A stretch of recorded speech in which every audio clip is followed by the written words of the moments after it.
Heavenly Father, Mother God, whose presence is heaven, glorious and loving is your name, your presence, your consciousness. In this moment, we surrender all that is unlike your divinity, our divinity. We surrender all this. We place it on the altar in our hearts, the altar to the Divine Mother, to the Holy Spirit. All that is in us that is addiction, distraction, frustration, judgment, resentment, old wounds, history, all such things onto the altar of love. You, Divine Mother, lift them as you will. Disperse them into the nothing that they are. And then the space that was taken up by these things is now filled by your holy presence. The Divine Mother descends into us as she did upon the presence of Jesus himself. In the form of a dove, they say, it means the white purity, the light, descending through our crown into our hearts and illuminating our bodies. In this, she is birthing us into being the Christ that we are. And we ask you, Divine Mother, help us to see this, know this, feel this, experience this in ourselves, in every aspect of our life, but also to see, feel, know, experience this as we look upon each other.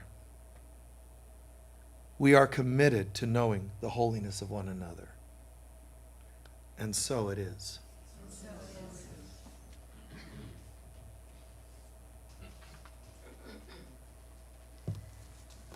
Please join me in reading our mission statement, which you can find on this white card. Together we say, the Global Center for Christ Consciousness is a spiritual center for students and masters on the spiritual path.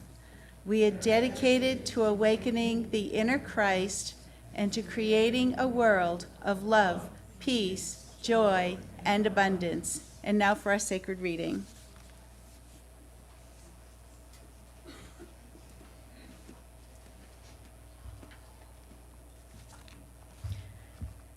This is from White Eagle. When you enter into the light, you feel that your whole being is brought into harmony by the divine power and the glory which flows from the true heavenly state of life. When you learn to dwell in the light of the Father, Mother, God, you will live in this consciousness, even though you're using a physical body. Once you have touched the glory of God life, you know that your true being is in this eternal light. Within you is the light, the creative power, and it is development of your soul, your spirit, which is the purpose of your life, and which will make you perfectly whole. And so it is. And now we welcome back our favorite John Dumas.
Much love.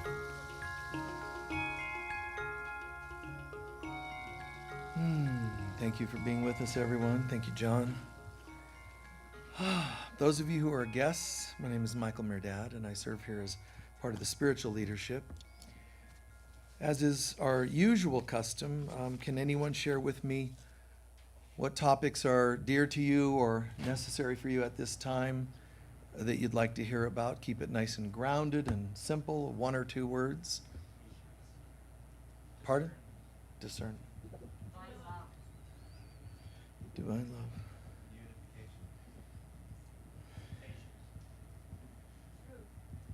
How about the known and the unknown? Feminine energy and health and wellness. The known and the unknown, the seen and the unseen. Gnomes, he said. No. Gnomes and the unknowns. Anyone else? Pardon?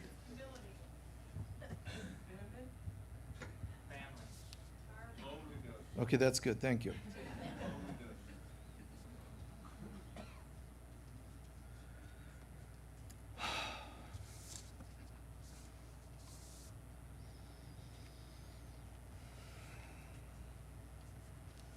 All right. One of the most interesting things about, being on earth, being on the path. First of all, if you're not on the spiritual path, you're just asleep, You're not bad. And people in your life that aren't, you mentioned family, people in your life that are not overtly on the path, they're asleep. Forgive them, they know not what they do. You're not better than them. On a 0 to 10 scale, you might be a 5 and they might be a 0, and you're like, what's up with these family members? Keep that attitude, and tomorrow they'll be a 10 and you'll still be a 5. Just let people do their thing. It's where they're at for now. And it's a very common thing where parents or people think they're doing the right thing to say to their kids, you need to be on the path, or I'm concerned. There's the Christian parents that are telling their children they're going to go to hell. There are other people telling, you're going to reincarnate, or whatever their tradition is, their beliefs are, telling people that they're flawed or having a problem, not evolved enough, not evolving quickly enough, and so on. Keep in mind that's a common thing. But keep this in mind. They're not on your path. That's all you're really worried about. And they shouldn't be, which means they're right, you're wrong. When you go and correct people for not being Christian enough or this enough or that, all you're really saying is that they're not on your path. I think it's righteous to say to your children, oh my God, guess what? I just realized, don't blame me, don't say Michael told me. Just say, I just realized all this time, husband, wife, partner, children, whomever, only if it's appropriate to talk to them like this, but I realized I have been telling you should read this, you should learn this and this, should. But I realized you are on your path. For me to say that meant there's no God. You weren't on a path. Who was I to say that? You are on the path. I don't care if they're doing heroin. Everyone has a solar spirit, yes or no? Yes. Which means every path they walk is called a spiritual path. Remember, you weren't always as perfect as you are now. Come on. You mentioned patience. That's it. Patience. Patience of the saints. Oh, there actually is a God. You don't actually have to fill in the spaces you think God left out. Fix people and so on. Everything's okay. I'm not talking about being worthless, not praying, not trying to do good in the world. I'm just saying, what a nice thing to just breathe and know they're on their path and you're on your path. All roads lead home at one point or another. What you can say to them is, I'm sorry, I might have come across like I was telling you that you need to get on the path, which I thought was my path. You're already on your path. Well, Mom, but I don't even believe in God. Doesn't matter. That's also part of your path. See, just let it be. But at the same time, you can say, everyone's going home. You don't have to preach this stuff. Again, just knowing it conveys a vibration to them that they feel accepted and loved by you. Rather than corrective wording, you're sending a frequency, and that's actually very healing. So all paths lead home. What you can righteously say, because you're talking about you, when you say you're not on the path, that's incorrect wording. When you say, as your mom, as your partner, what I meant to say was, because you're on the path, what I meant to say was, I just hope for you the easiest way rather than the hardest way. Am I allowed to say that? Yes, you know why? Because I'm talking about me. I didn't say you're on a bad path. I said, I would like you to find the easiest path. That's just my preference. See, that's a loving thing. That's a loving gesture. But we forget that everyone has a soul. Everyone's on the spiritual path because they have a spirit in them. In reality, you, me, all of us are only ever learning the easy way or the hard way. But everyone's learning. I don't care if they came back as a Hindu, an atheist, or anything. Whatever the case may be. Everyone's going home. God wills that no soul shall perish, scriptures tell us. Now, what are the odds then? If God wills that no soul should end up in hell, I don't know, call me silly, call me a gambler, but I think those are good odds. I mean, God said, no, I will not allow that to happen. What, is God up against some other force? No, there's only God. People are dying and having near-death experiences and saying, all the religions have it wrong. There's no guilt, there's no shame. It's just us awakening. When we awaken, when we wake up, as we're awakening, we're just learning the easier path. You think it's actually different traditions. You think it's a different book you read. It isn't. It's actually just me finding an easier path. Make sense? That's all it really is. Lifetime after lifetime, a reincarnation, you're clearing old stuff. You're clearing stuff you don't really have. You're just getting over yourself. I think I have 10 issues. Okay, and so it is. The universe goes, okay. You want to do those all in one lifetime? Would you like 10 lifetimes? Would you like to do half of one issue in each lifetime and live 20 more times? I mean, it's up to you. Oh, no. I'm going to need 100 lifetimes because my issues are worse than everybody else's. And so it is. That's all it can ever do. When you say, I heard about this thing called grace, where I am as God created me and I don't have to do anything. And so it is. It's pretty cool. There are no shortcuts, meaning you can't just, I'm about to die, so Om Mani Padme Hum, Boom Shakalaka, 3 Hail Marys and 4 all, you can't hedge your bets like that. You can't try to do like a fake, transition into enlightenment and act like you got it. If you haven't lived it, it isn't there. You can be on your deathbed and go, I decided there's a God. Wait, did you live that? No, then just shush. You got to come back with what you lived, not just what you theorized at your last breath. Those little last moment testimonials, people think that's fantastic. It's better than nothing. But, those last minute, those are kind of fake. I decided to forgive everyone when in fact you lived hatefully to everyone. That's what you're carrying with you. What you lived. You got to live it to redeem it. So there's this word called integration. Integration means you become. One of you gave the word truth and divine love for that matter. These are words. They're just words, truth, divine love, etc. You have to integrate these things. You can go to a seminar on the truth of God and spend a weekend there and walk out having gotten nothing from it. Or got it in here. Did it fill every cell? Did you breathe it in and go, I am becoming what I heard today? If you don't become, you haven't changed. Becoming it. Well, how do I become it? Well, let's pretend you don't know intellectually how to become. Practice breathing it in and imagining that you are. For example, peace. You can sit there and go, okay, I choose peace. Well, great. Did you become it? Well, I said it. It doesn't matter.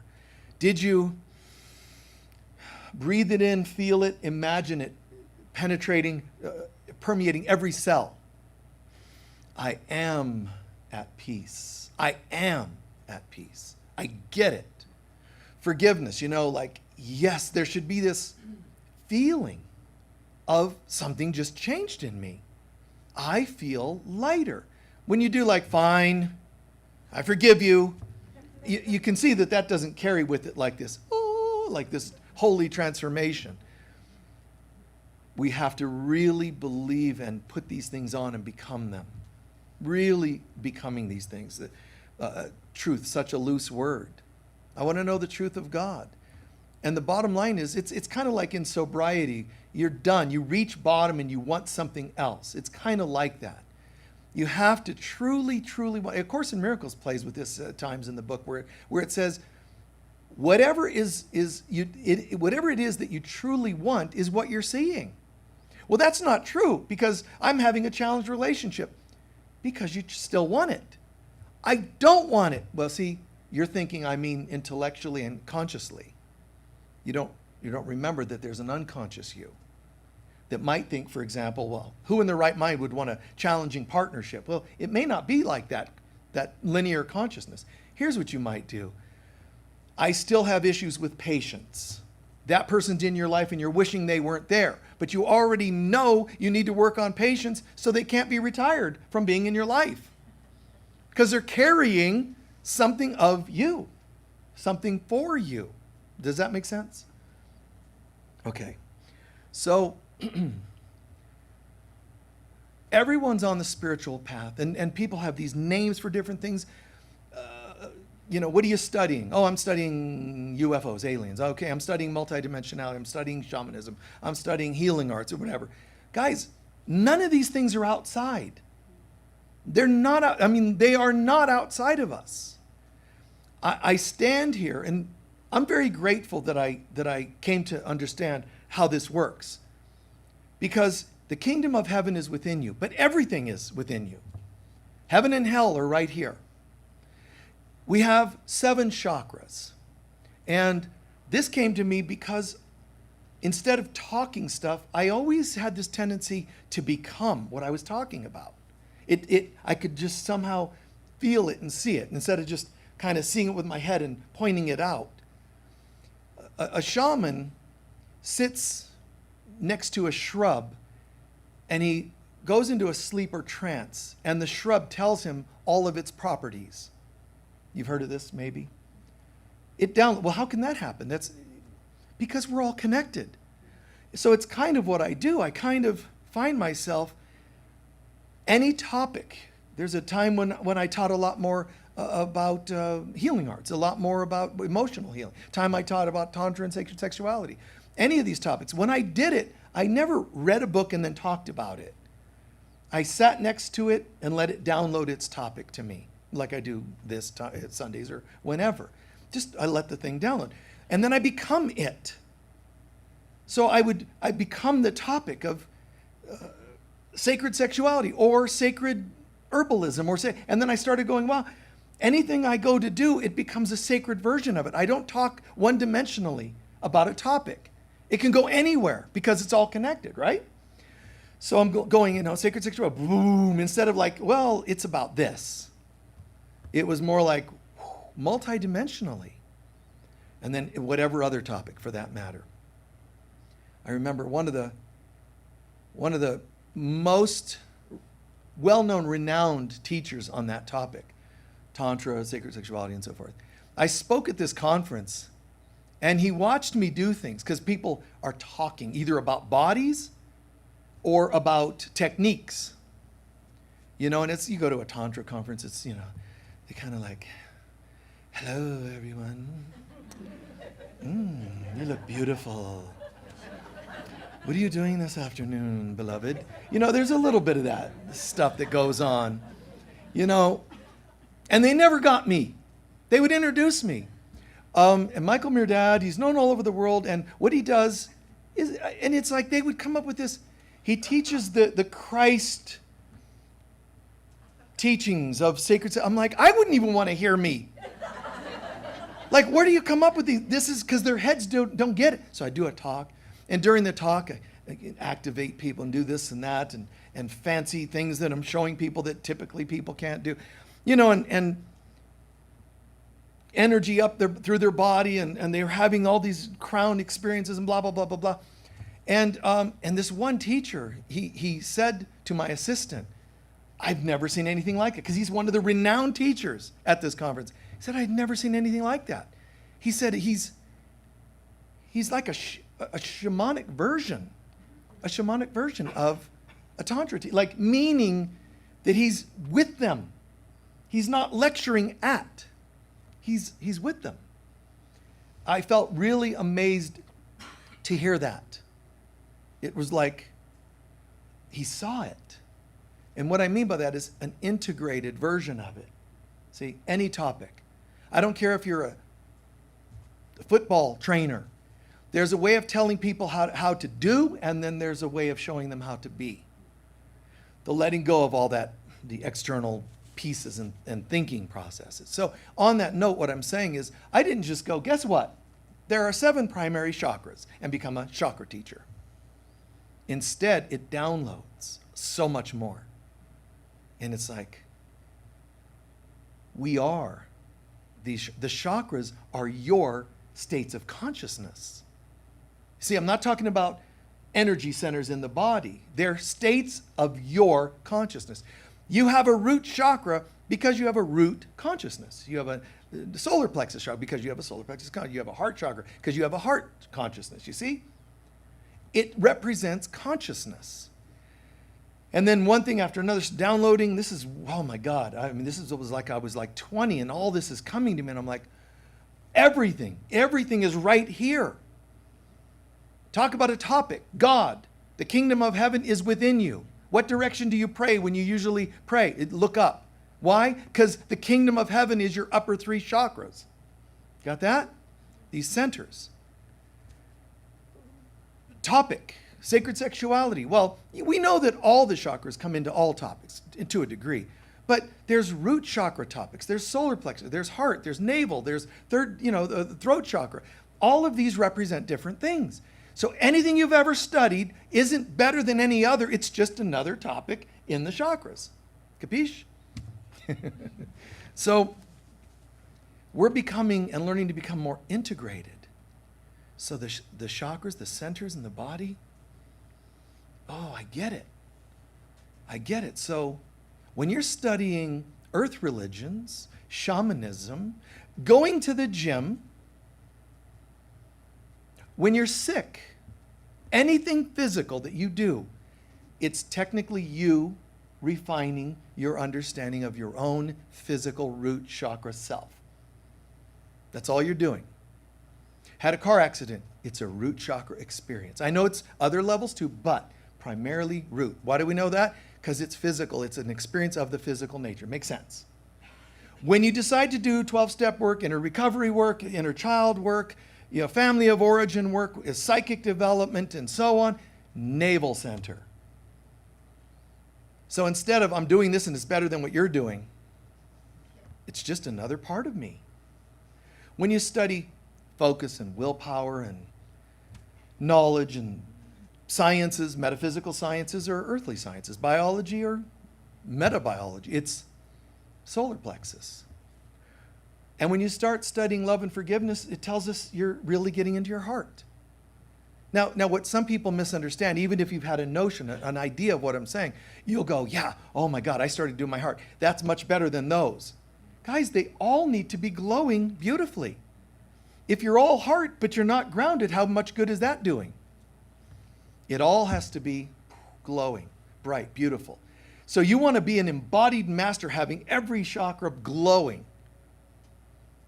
It's not that impressive to have the lower centers glowing and this is all shut off. You know, it's like, wow, the lights are on, but nobody's home, man. Like, where are you? Like, are you no consciousness? No, man.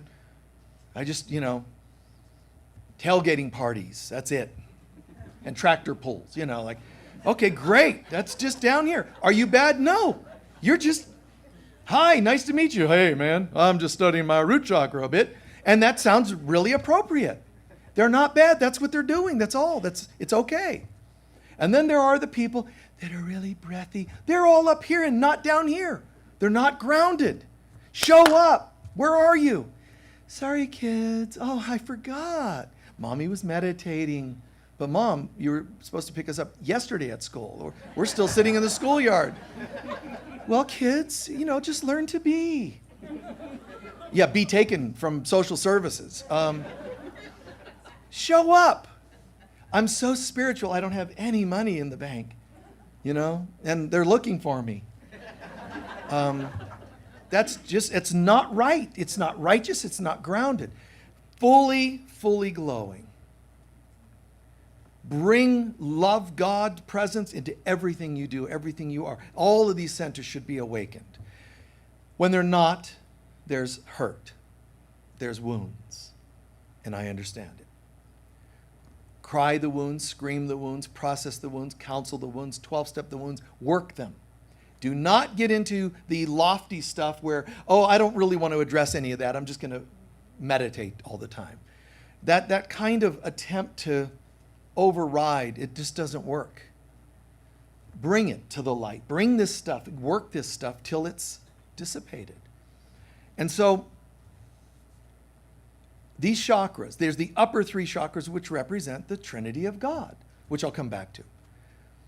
So as we're growing, you might think, I'm in my heart, that's above these. Let me explain again. They should be equally glowing. Okay? So to say you're in your heart, that's usually not even your heart. People can say, I love you with all my heart, and really all they want to do is hook up on their physical chakra. Okay? People can say, I'm totally in love with you, and it's emotional chakra. Very rarely, when humans talk about their heart, do they mean their heart. Because this is a place of unconditional love. If somebody says, wow, I really sense that something's meant to happen between us, you're probably not even telling me about your heart. Because if you were, you'd be talking about the collective. Then you'd be saying to me, thank you. You know what? I'm really glad to be connecting more with the collective. Now you don't need me, and I like that. Now we don't have codependence. What you're saying is, I feel so, instead of in love with you, don't leave me or I'll die. It's, the country western songs, right? Instead, it's through this experience, of even being in your presence, I'm feeling an activation of greater love for all. I know that doesn't sound stimulating and exciting. I understand that. I do. I get it. We want to single out somebody or, have a party of some kind of nature along those lines. It doesn't sound that great when we go, well, I really love all of you, and I guess I'll go home alone again today and just sit there and look at the TV or my dog, I know what you're playing there, but you're right. But you can have both. You can say, I am aware of love for all, and I would love to passionately share that with you. Just own that that's what you're doing. I'm anchoring it with you, whether we're dancing, playing music. John can step up here, feel total inspiration on his own. He doesn't need us for him to do that, does he?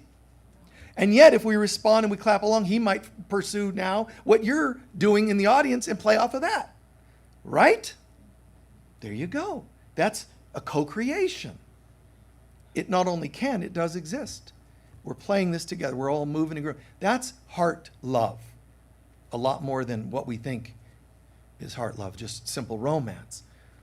So, the wounds, bring them to the light. Don't act like I'm just spiritual, I'm going to ignore that. Please.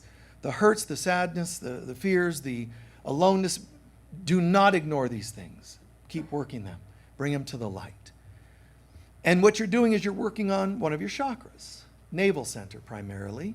When you deal with rage, it's a solar plexus thing. It's your solar, fire plexus. Rage, A lot of, even though it's an emotion, it's here.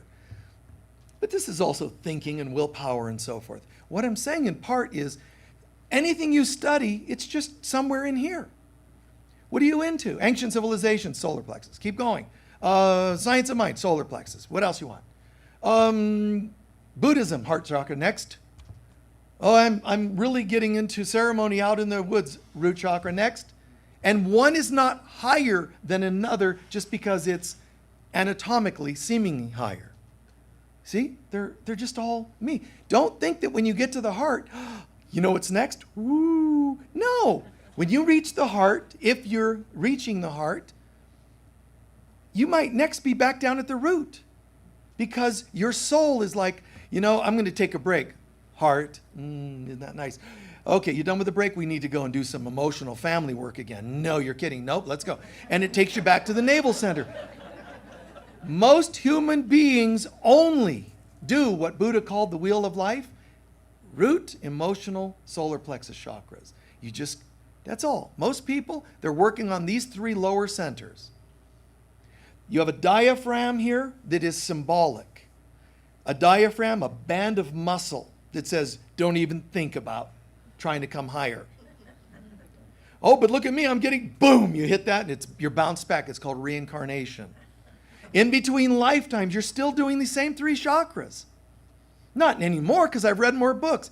Diaphragm, hit that muscle, you're bounced back. Back to your root chakra where you're born, and you work on emotional and intellectual and physical stuff in these three chakras, around, and diaphragm, and bounce back again. That's reincarnation.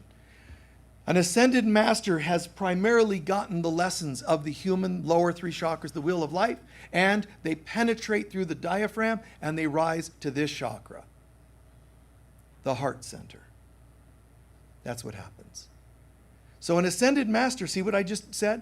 They're not part of the wheel of life anymore. They could still incarnate, but they might not. They might say, I'm going to chill here for a while, or they might say, I'm going to help those people from here. Those are the ascended masters you know of. Moses became an ascended master. Kutumi became an ascended master. Saint Germain, right? These are ascended masters. And they're helping from this higher realm. But just because you say, I'm really opening my heart in a workshop, it doesn't mean you left the workshop as an ascended master. This takes time to integrate. You have to become this thing. To be this thing, you have to become. Become. So you can't think it, hear about it. It's a process. But most human beings don't reach this.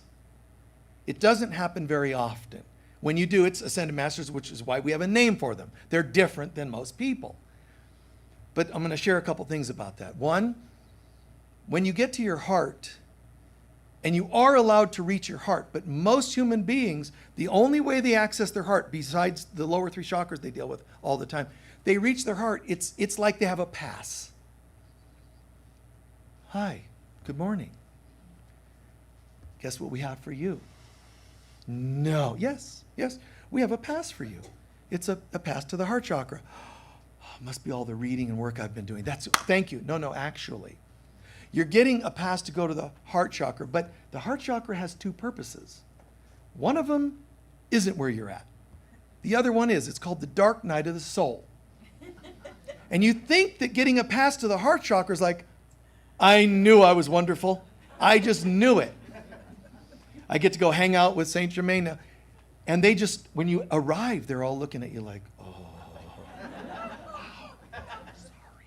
and you're like, what? Heart chakra. Just breathe. This might hurt a bit.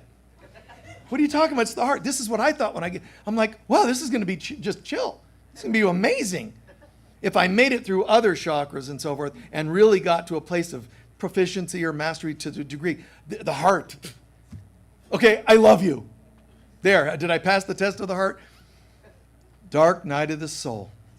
And you're going, hey, I'm in the heart. Why are they building that fire? Why are you binding my hands? Well, you're about to enter the heart. Okay, what are we going to sit and meditate? No. Sorry. Go over there and you burn. The dark night of the soul is when you take all the little bits. Your soul does this.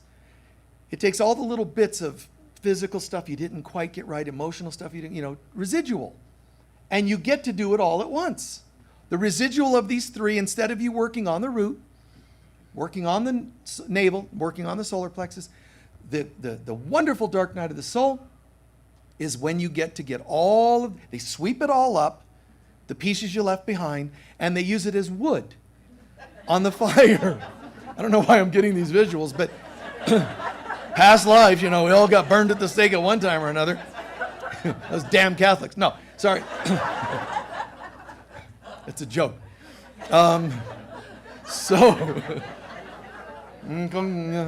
So over to the burn pile, and you burn.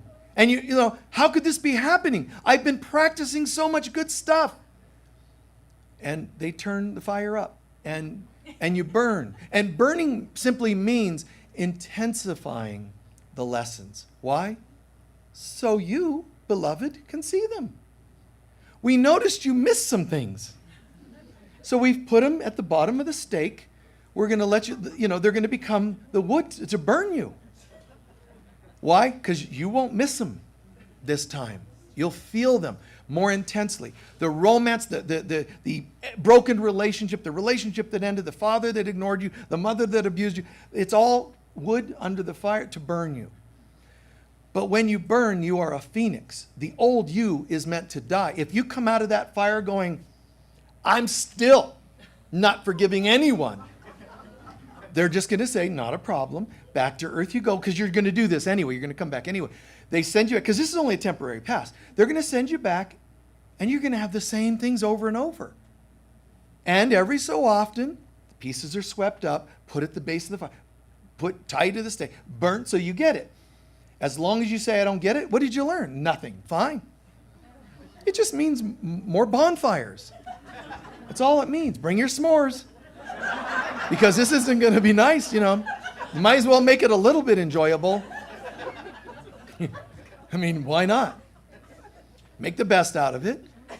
So you're one of those that you're tied to the stake, the fires are, and you're, roasting marshmallows. If I'm going to burn, I'm taking something else with me. So this is actually how it goes, even though I'm making light of it. It's how it goes. But when they say, what did you learn? You mean from when I was in the fire? Well, when I was in the fire, the flames were rising, and I felt intense pain. About what? I never fully processed my previous life about this. There you go. Good job. What would you like to do with that? I felt complete. Nice. What else did you learn in the fire? Well, in the fire, I saw faces of people that have thrown me under the bus throughout this and other lifetimes. What would you like to do with those? I feel complete. I also saw this. What are you doing with that? I don't feel complete with that one. Not a problem. Okay, just take that one. We'll put it in your file, and it'll meet you later. That's what happens. The dark night of the soul is typically the only way human beings experience the heart. We sit with it, we go through it, we complain about it, we wish it weren't happening. Please don't wish that the dark night weren't happening. Instead, ask God to be with you while you're going through it. Don't say the typical prayer, God, get me out of it. I mean, everybody, think from the most religious to the agnostics to the New Agers. It's so easy, it's irresistible to be in pain and ask for help. With what? Your pain. Which means, get me out of my lessons. Think about it. Do you really want to be taken out of your lessons? And I'm saying, I wouldn't if I were you. I mean, it's hell to go through what you're going through, but I'm telling you, it's the dark night of the soul. Whose soul? Your soul. Your soul has arranged this entire thing for the human self. So my human trinity, physical, emotional, intellectual, is needing to learn lessons because it's become me. It's this, my identity is this. But my soul is saying, but you're really not that. You're more. How am I ever going to know that? Come on in. We'll show you. And it burns the hell out of you. You see? Light it up. Let's go. I mean, that's what the Cathars did. The Cathars were like prior to the Knights Templar. these mystics, the Cathars, were like almost like the Essenes that were during the time of Jesus, but later. And the Cathars were held in this castle one of the times. One of the castles, they were all pinned in the castle with the holy war against them. The Catholic Church had sent out an edict that said, kill a Cathar and we'll give you their property. The Cathars were mystics, and the Catholics were mad because the Cathars were teaching, Catholic. The Cathars were the mystic version of the Catholics, saying, we don't agree with all this guilt and shame. Why don't we, the Catholics, this is historic, I'm not picking on anyone, why don't we just teach what Jesus actually taught? And they said, no, kill them. Somebody kill them. That's what they did. We don't like what you're saying. What do you mean? I'm just saying let's keep to what Jesus said instead of making up all these bizarre dogmas and rules and doctrines. No, kill them. So they sent out an edict and hired people to go kill them. So one of the times that they're in a castle, they're pinned down, and to keep it brief, I'll say this. They were told, if you can just disown your beliefs and come back to Catholicism, you can walk out of the castle and you're free. If you don't, we're coming in anyway, because you guys are getting low on food. We're coming in anyway. And then they lit fires and said, we're going to burn you. And you're supposed to be enticing, like inducing rather, fear.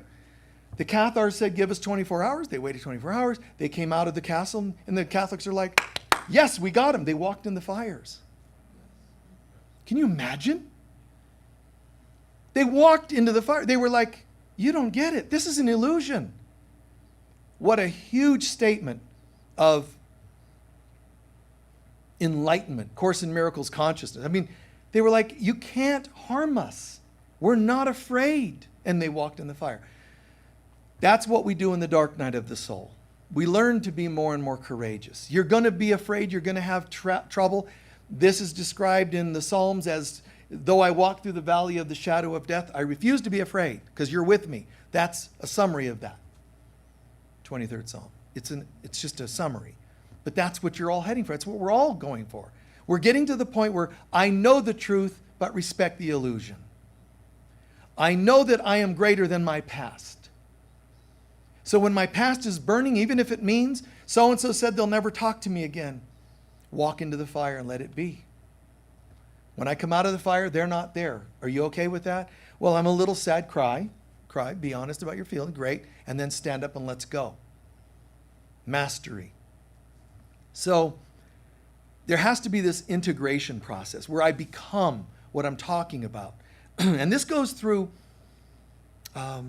stages. To become an integrated master, you have to first embrace your wounds.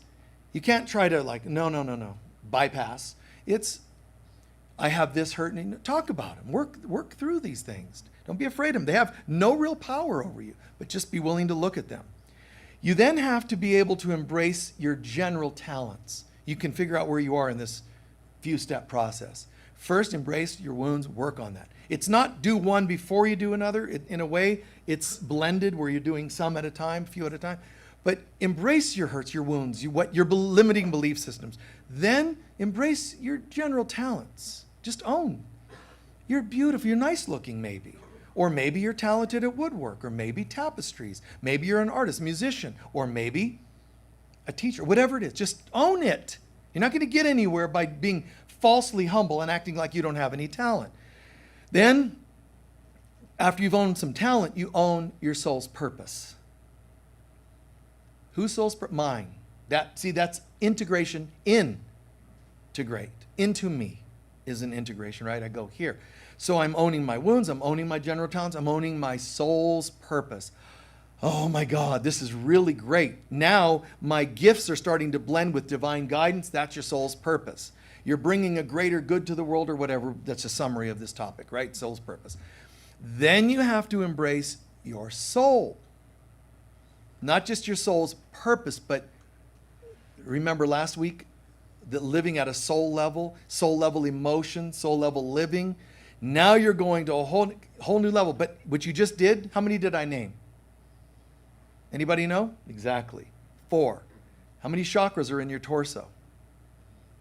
What you're doing is You're owning the wounds. You're owning this. You're owning this. Soul's purpose. You're owning your soul, heart, and soul. See? Everything keeps coming back to this. So now I get it. Now I'm at this. I'm owning my soul. There's still 3 chakras left, but the Lord thy God is one. So these upper 3 chakras are God's presence, where now I get to own that I am part of God and I am holy. I'm not even at a level of just soul. Just soul. You know, the place that most humans don't get to? When you even get to the soul, you're not done. If you can get to the soul through growth, not the dark night of the soul, that's an ascended master. But even ascended masters are only ascended masters of the earth plane. There's divine. Buddha was an ascended master of the earth plane. He, like other greats, you know, Moses and whomever, that's beautiful. Jesus was the one that said, this isn't enough. I'm going all the way home. A complete remembrance of my divinity. I don't have the keys to this world. I have the keys to the universe. All consciousness. I don't care how high, how interdimensional, how multidimensional a being is or thinks it is. It's not the same. I'm not pushing Christianity here by any stretch. I'm saying Christ as a consciousness. It's our true divine remembrance, divine consciousness. So that's what the 5th step is in this integration process. Don't say, I'm going to go for number 5, guys. Just let it be organic, but see where you're at. You know, from what he's talked about so far, he described the root chakra as being physical things, yoga, health, fitness, accidents, body work, etc. All, you know, root stuff.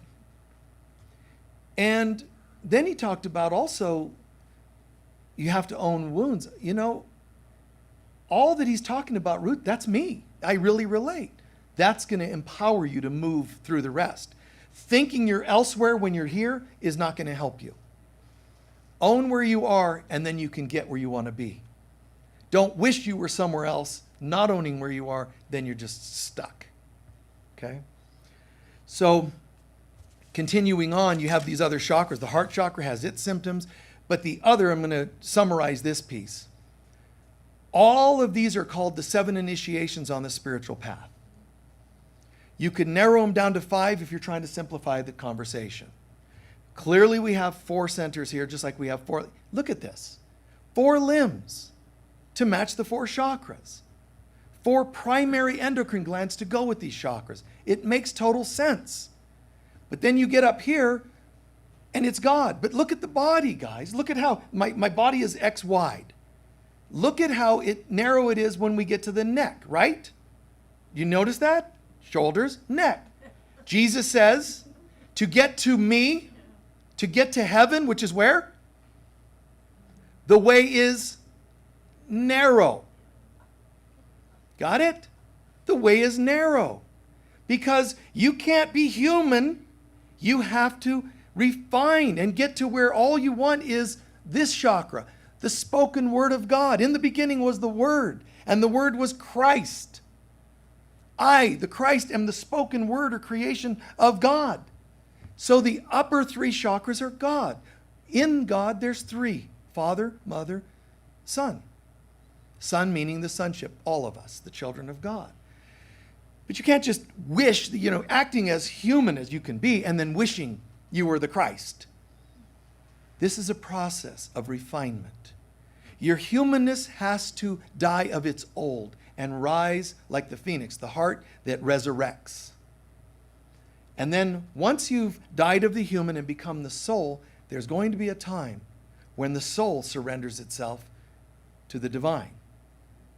That's the Christ self. Your heart isn't even the Christ, even though we talk about the heart being so important. It's not. That's the collective consciousness.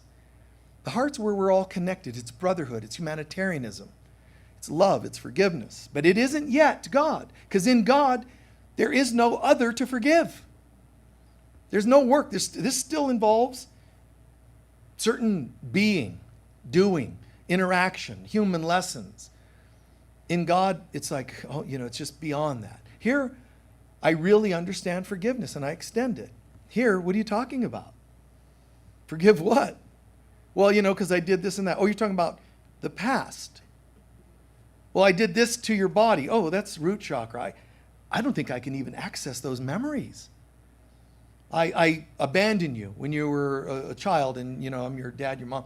That's emotional. Okay, well, you want to talk about that? Let me see if I can go back and remember that. Emotional chakra. Oh, yeah, God, that was really painful. Work it through. But there's a point where you go, I don't have it. It's not there. You forgive me if you need me to. I'm done. But if you're not, hold on. Oh, okay, how we doing?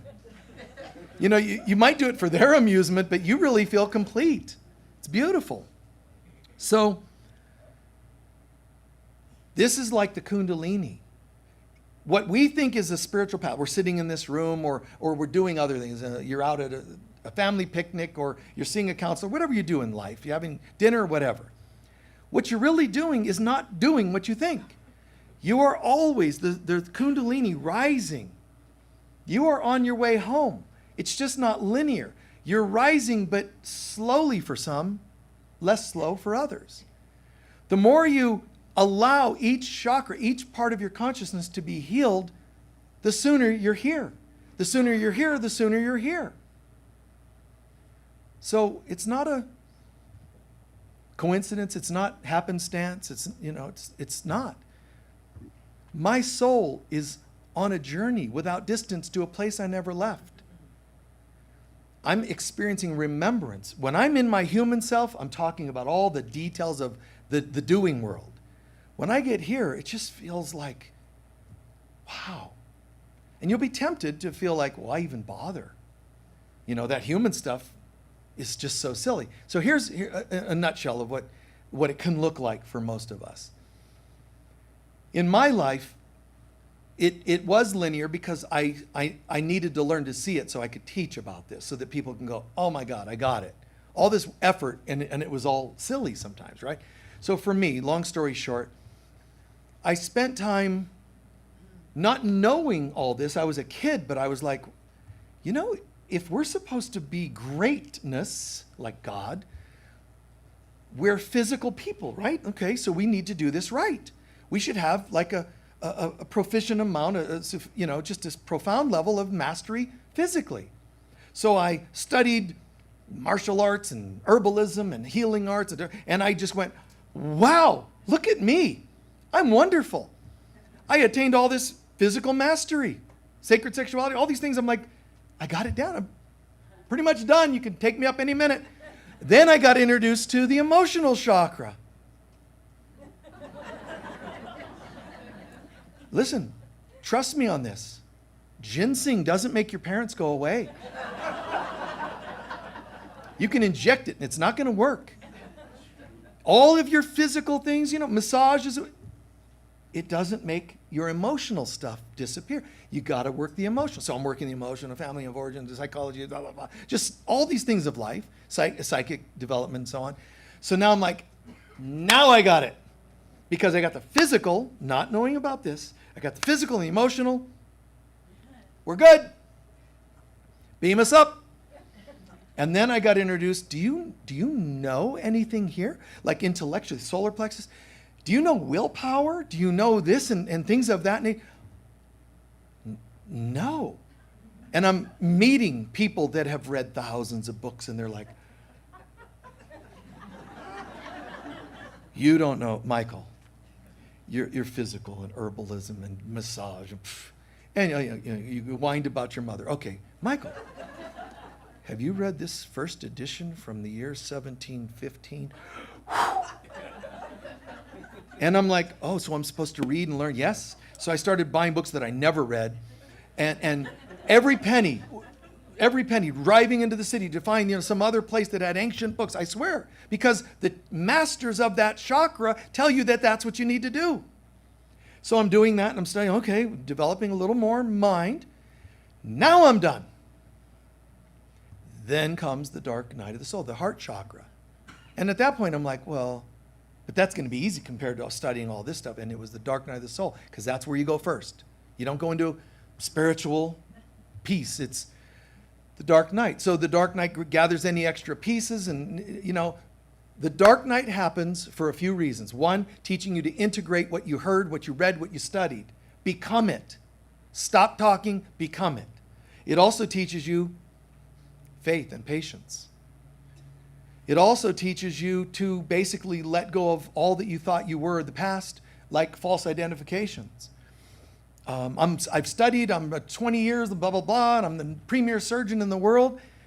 A fire comes and burns your certificate and your license. You know, you get sued for malpractice, and you sit there going, you know, am I really a doctor? That's the dark night of the soul. You start doubting. I was a wonderful mother, but my ex took the kids, and they don't like me, and I don't even know why. Dark night of the soul. I'm sorry, and it's painful. But I need to know that I'm a good mom, period. Not because they're here telling me. You see, anything you're attached to has to go. Now, some things might slip by, and they'll just come around next time. A few years later, the dark night of the soul. But it all has to go. All your false beliefs have to go. That's the dark night of the soul. Okay? All that said, the short version of the ending is just, when I got to this place, I went through the dark night. Now, each chakra, I was like, now I got it. Still, no. So now I'm like, this is all an illusion. The books, the tarot cards, the astrology charts, the herbs. I got it. I'm awake. Yes. And I felt this ascension into a version, a level of the Christ. It's not like this is done once and you're done. So I ascended into, oh my God, I am the Christ. I am Christ. I get it. All that's an illusion. It's like having memorized A Course in Miracles. It's all an illusion. I am as God created me. I will to be the Christ on earth. You know, and wow. But I went through hell. And the next chakra, the mother takes you. Father, Son, Holy Spirit, right? The mother. Father, Mother, God, and the child. I'm the child. So the mother is the next chakra. And she takes you and says, honey, how was that? Oh, Mom. Oh, my God. I mean, I'm partly happy and I saw through it all, but oh, my God, so much pain. I know, honey. Just rest.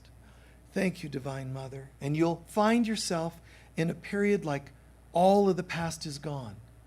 In the book of Revelation, all tears wiped away. And you're like, that's the mother taking care of you after life's stuff. Okay? And then there's a point. You hear another voice. Where is he? That's the Father. He's right here, honey. Okay. Son, yes. Get up. It's time. Where are we going? Back to earth. No, wait a minute. I just went through the real hell to realize that that's an illusion. You're just testing me. No, you're going back. Just like the Kundalini reaches the crown, spills over to the third eye, and then comes back down, the microcosmic orbit, so do you. Even when you've reached a certain amount of divine attainment, you're coming back. Why? Because in the 12-step program, you end with, and it's not an ending, bring the program to others. So you rise up the back, you get to the crown, to the third eye. Oh, I'm so enlightened. Yes, now take it to others. Wait, what? There are no others. I know, but they think there are others and they have issues. And you now understand things at a new level, don't you? Well, yes, but they need your help. So what's really strange, you talk to think about abandonment, is when you're in God and then sent back. So that's what happens and what happened, what I experienced. It's nothing but beautiful, honestly, but confusing and painful at the time. When you even reach the highest, my cup runneth over, is what that means in the 23rd Psalm. Thy rod and thy staff, they comfort me. In the presence of my enemies, meaning all this work you're doing. The dark night of the soul, valley of the shadow of death, that's you moving up. Then it says, you anoint my head with oil, my cup runneth over. That's David describing awakening, going through hell and keeping his faith, reaching the crown, spilling over. Thy cup runneth over, my cup runneth over. And that's why the pharaohs had headdresses that had the serpent here. It was a symbol of the Kundalini having risen and spilled over, meaning I got it. But you don't sit there walking, just ascending into heaven. And nor should you come to earth and go, look at me, I'm glowing. What are you bringing? All that you learn needs to come here. We need you. We need your help. Okay? And that's total integration. That's the greatest version of integration. There's all kinds of minor versions. You learn how to be a life coach, and you integrate that and you become it. You don't just talk life coach, you become it, and they really love you and trust you. Good job. That's of one level or another. You become a shaman, you become a football trainer, whatever, and a mother, you become good at it. That's fantastic. That's one step. That went from embracing your wounds to embracing some of your talents. Have you gotten to your soul's purpose yet? Have you gotten to your soul yet? Have you gotten to spirit yet? Keep working it, because it's coming. And we're all moving in that direction very clearly, very obviously. And a new dispensation is coming to the earth now as we speak, where people are being told, okay, the door here, the diaphragm, it's widening, and we're inviting certain people, several people, up to the heart center to do more work directly on the heart level. They have to, however, know their soul, because that's the heart and soul. Daughters of Heaven, which we've talked about, light workers of some groups, parts, people within the light worker community. This is opening up. Don't assume that I'm only talking about you. I'm talking about God says there's a divine plan. Things are starting to intensify towards their ending now in this planet dimension. This is widening. We need more groups up here to come to the heart and help humanity. So even if you feel like you're down here, here's what's going to happen. God is basically saying to you, you can stay down there with everybody else, wounded and, dealing with the lower three chakra issues. You'll be waking up in those issues, though. You won't just be trapped by them. Good job. But would you be willing to speed that up and heighten the fire on that process? Let this open. Would you be willing to come here? And of course, be careful. Oh, of course, to the heart. Be careful what you ask for, because it could mean intensifying some of your lessons. If you can't handle that, please don't say I'm ready. At the very least, what I would do if I were you, I don't know if I'm ready. Mother, Holy Spirit, Divine Mother, you decide. You show me where I need to best be of service. Surrender to her. That's what Jesus did, and it seemed to work out for him. Please take a few centering breaths.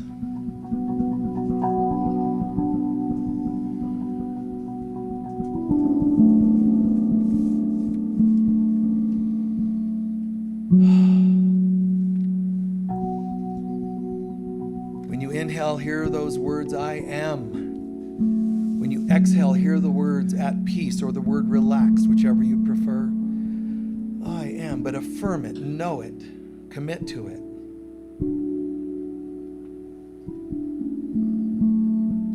I am relaxed, I am at peace.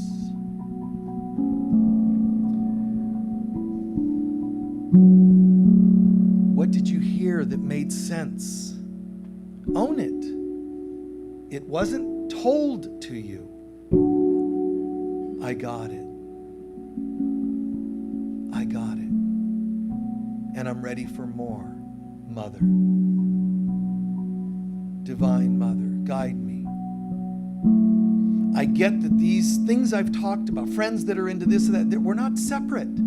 All things are within me. They're one chakra or another. They're one part of my development or another. If I want to grow, it won't come from reading the next best book. It'll come from me living it. So read the best books that guide you further along. If they don't seem to serve you, a meditation for that matter, technique, might have very little effect. Then don't do it. Go with what really works and takes you furthest, fastest.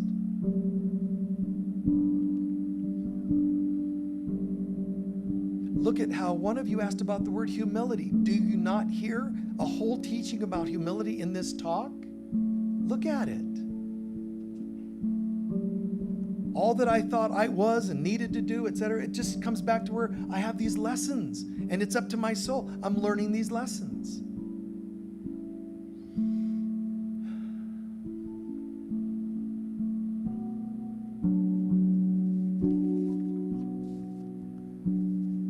ancient times,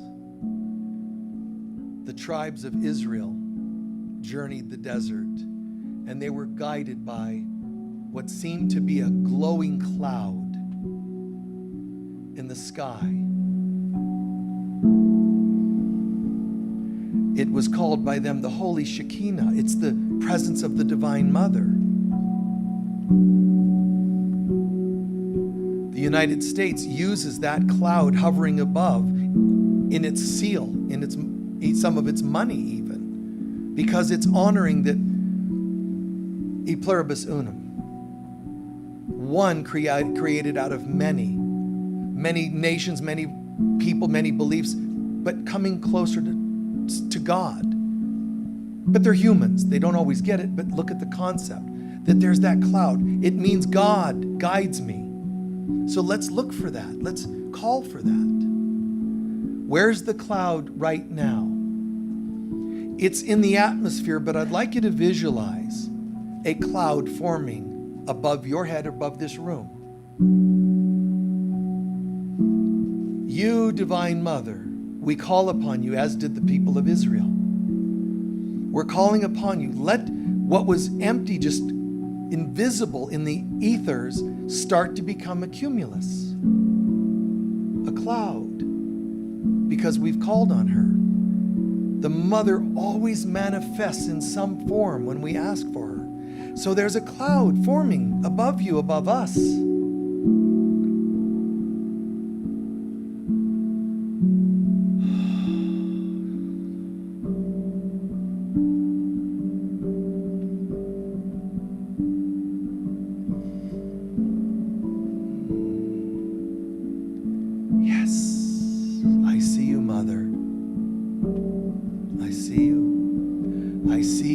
I feel your presence.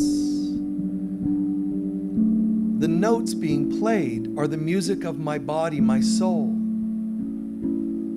sending a frequency and a vibration through my being to call, to be in the right state of mind to see and feel your presence.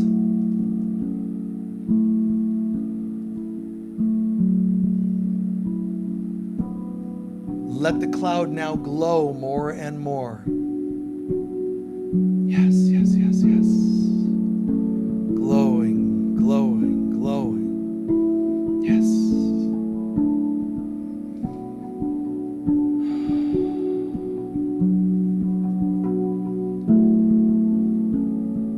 See the cloud lifting out of you anything that inhibits your divinity, your awareness. See it lifting, whether it's thoughts, images of faces of people of the past, events. Trust it. Let them come up and out. Let her lift them out of your being. Don't analyze them. Don't worry about them. Just see them. Yes, yes, take. It's yours. Take it. It's fine. It's yours.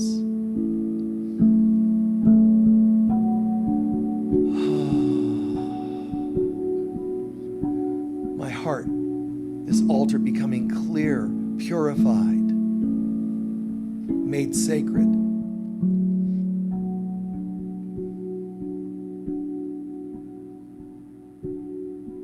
And then feel like raindrops, light sprinkling from that cloud into your heart and soul, down through your crown.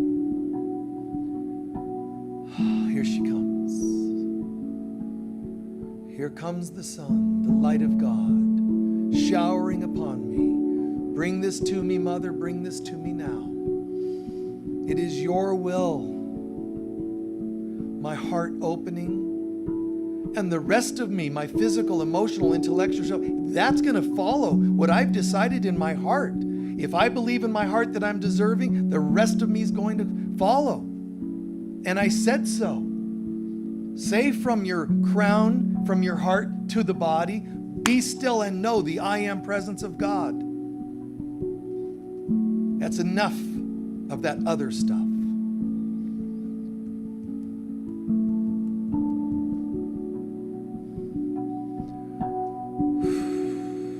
Feel that? Let your soul make a sound.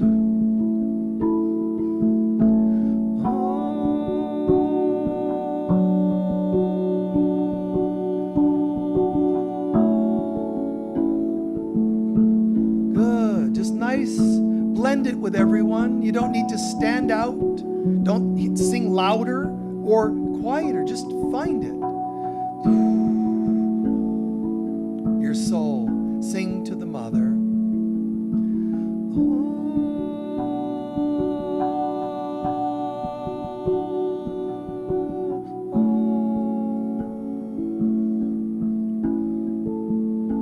Half a minute more.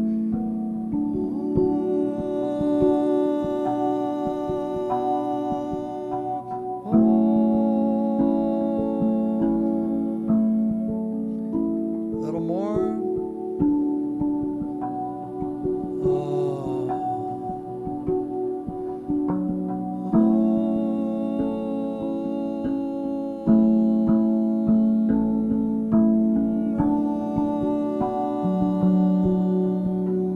Right.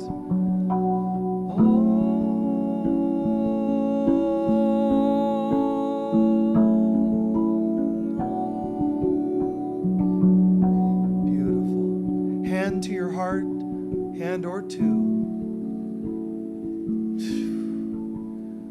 Divine Mother, you have made holy my heart and soul.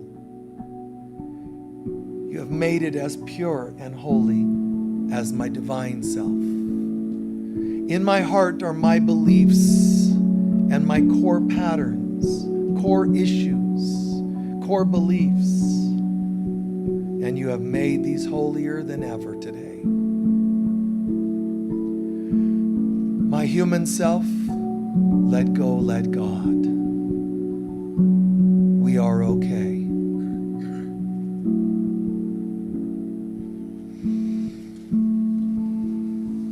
And so it is.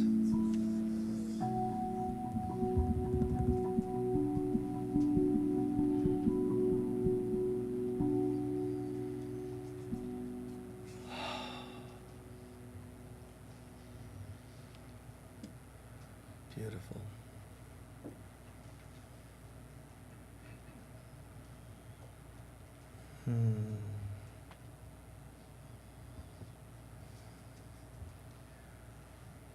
We've addressed most of your questions and comments. You asked about divine love. See, that's here. There's conditional love, unconditional love, divine love. There's a difference. You asked about unification. Hopefully you heard that in the talk. Jesus gave a great example about integrate your past. Integrate, become what you talked about, learned, become. And then you'll learn more, and then you become that, and you rise, till eventually I go from human becoming, soul becoming, spirit being. We're going to take up our collection and do our closing prayer. Please be as generous as you can be. We appreciate it. Remember that we have a crystal bed here that you guys can use it as a healing room. Ask more, call the office and learn more about crystal bed sessions. Our bookstore, if you don't know this, we don't charge tax because we're a spiritual center, so you already save a certain amount of that if you shop here, but also our prices are quite a bit less than other centers. But I'm not discouraging you from going to those places, because if you see something you like in those places and it's right for you, get it. You know, the cost won't matter if it's right for you, if it's necessary for you. On social media, you can like us and friend us and do all those kinds of things. Remember, we have a Zoom program on Mondays. If you go and join our Facebook group called the Friends of Michael Mirdad, you'll find out how to access the Monday Zoom program. It's 11 to 1. It's pretty much free. I think there's a donation involved, but it's pretty much free. So you can join us. That's for an hour or two every Monday morning. This is always Arizona time.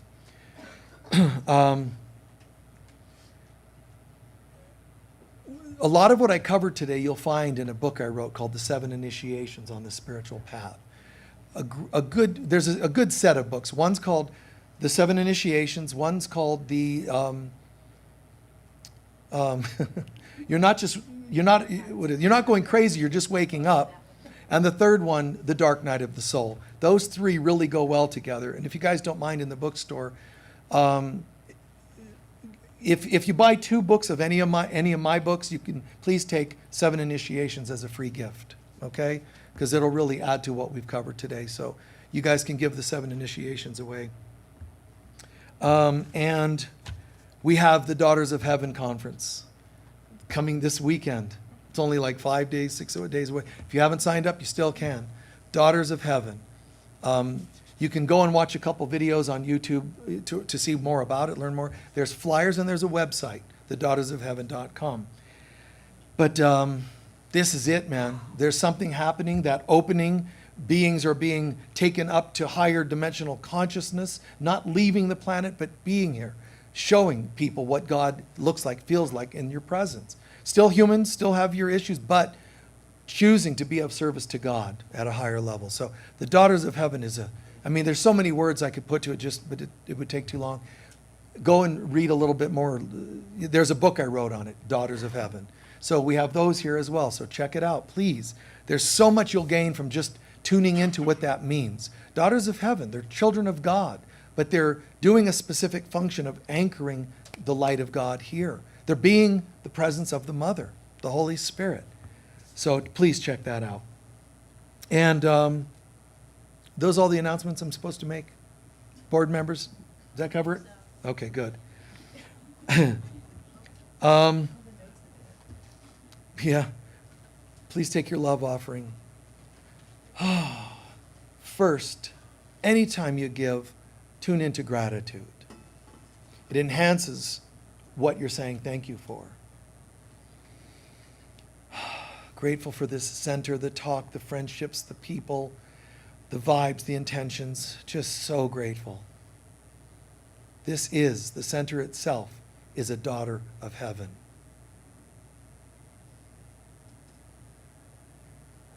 Together, please. Divine love flowing through me blesses and multiplies all that I am, all that I have, all that I give, and all that I receive. And so it is. Thank you. We'll do our closing prayer in just about a minute. Can anyone share what they learned or heard today that can make a difference in your life?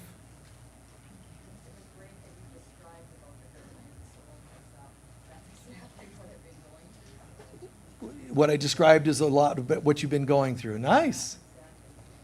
Nice. Right on. Remember, there's a purpose to all this. It's true.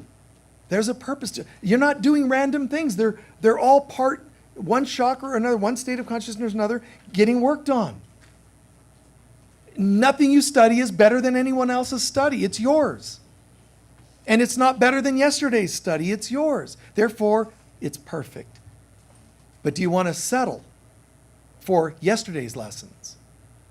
They're great, but do you want to stay with those, or can we take it up a notch? Yes, dear. I was going to say, and that brought it into releasing self-judgment. I mean, just knowing that, yep, it's a process, you can go through it, but it's totally released. Seeing it from another level releases the self-judgment. Because you get it. It's amazing. Yes. I loved how you said, first of all, I love that you talked about but I loved your analogy of family and how everyone has their path, because you get so fixated in wanting to share. Yeah. The more excited that you are, the more that you try to share it, the more they're like, what? Yeah. And I love that acceptance is the most important thing in order to have that. So I love that. One of the biggest lessons of the Dark Night of the Soul, one of the other ones, is acceptance. Learning, breathe, acceptance. And as you said, for you, one of the big lessons, metaphors and examples is dealing with family, not pushing them to be different, but not letting them push you to be different. We're all okay. Very rarely have I ever gone into someone's house or to a store and looked at somebody and went, you know what you need to do differently? I just don't have that. I don't, it's not a hard sell for me. I don't, have you heard the word of the Lord? Or whatever other terminology. You can speak, but are you living it first? That feels good to me. I love feeling like what you see is what you get. I mean, I'm odd on stage and I'm odd off stage. I see things very multidimensionally on stage and I see them off stage. You know, but I actually have to try to be in my body to drive a car. I mean, you know, and I need to do the announcements. See? It's all the same to me. I like to dress in looser, comfortable clothes here or after. It's pretty consistent. So looking for how we live in conflict and clearing those conflicts is helpful. Becoming more true to what are we doing on this path? What did you learn and what did you become? Because whatever you learned from your last lessons, and I swear to you, your soul is always asking your human, what did you learn? If you say nothing, the soul can only ever assign you the same lessons. When you show that you've learned something, it will make adjustments to tomorrow's lessons. The soul determines your lessons. God already sees you as holy and will go along with what you say. The human self looks like it's going through experiences, but those are just the assignments of the soul. The soul says, we're going to go through this and see if you can clean that up a bit. You don't, it says, okay, we'll do it again. You do, and it says, nice job. We have new lessons for tomorrow. That's what's happening. This isn't, if I let you down, I don't do a good enough talk for you, you go, he's terrible. You're the one who didn't get it. Why did you manifest me doing a terrible job? You know? There's a saying we have here in Sedona in regards to the rising crime rate, because there's people that purse snatchers and burglars here, just like anywhere else, but there's a difference. Here, if somebody runs by and grabs your purse and takes it, as they run away, they wave back and said, why do you create that? See? Even our criminals are more enlightened than those found in other cities.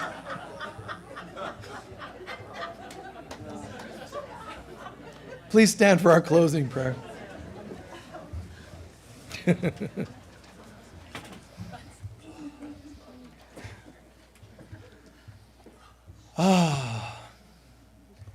Good. Feeling gratitude. Oh,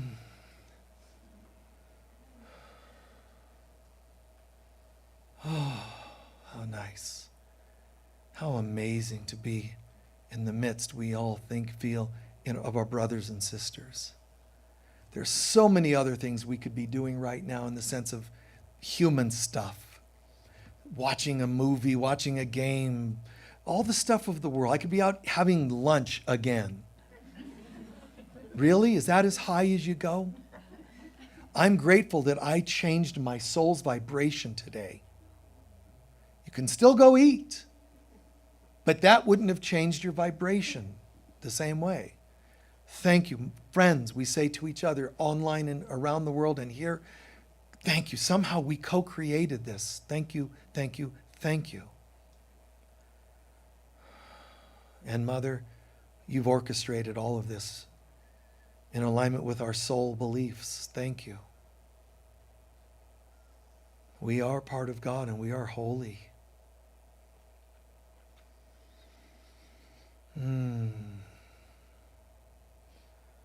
The light of God surrounds us. We are the light of God. The love of God enfolds us. We are the love of God. The power of God protects us. We are the power of God. And the presence of God watches over us. We are the presence of God. Wherever we go, God is, I am, we are, and so it is, always. Peace be with you all. Thank you. Thank you, John DeMoss, for being with us again. Remember to say thank you. He's out in the lobby. If you'd like to give an extra donation to him, please do for being here. And he's got products